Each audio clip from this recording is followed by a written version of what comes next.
কালকে আমার হাজবেন্ড কক্সবাজারে যায়, আর এই সুযোগে আমার দেবর আমার সাথে যে কি করলো এটা ভাই আমি বলতে পারবো না, এটা আপু বলবো। খুবই গুরুত্বপূর্ণ কথা, অবশ্যই আপুর কথাগুলো মনোযোগ দিয়ে শুনে যাবেন এবং ভিডিওটা ভালো লাগলে বেশি বেশি করে শেয়ার করবেন।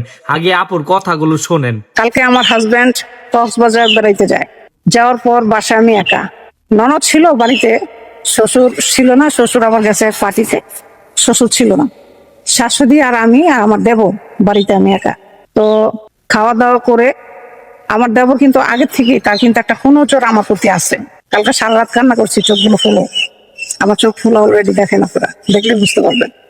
রাত্রে একটার সময় আমাকে ফোন দিয়ে বলে, ভাবি তোমার ঘরে একটু কাজ আছে। তো কি কাজ আছে? একটু মাথায় তেল দিব, আমার রুমে তো তেল নাই, আমি একটু মাথায় তেল দিব। তো তোমার ঘরে আমার একটু কাজ আছে, আমি একটু আসতে চাইতেছি, তুমি একটু দরজাটা খুলো, আমি আসি।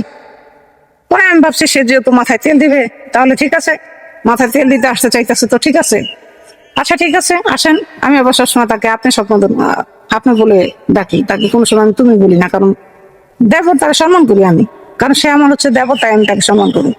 কিন্তু তার যে এরকম কুচরিত্র, এটা তো আমি জানি, তার যে কুচরিত্র একটা আছে, একটা শব্দ তার খারাপ আছে, এটা আমি জানি।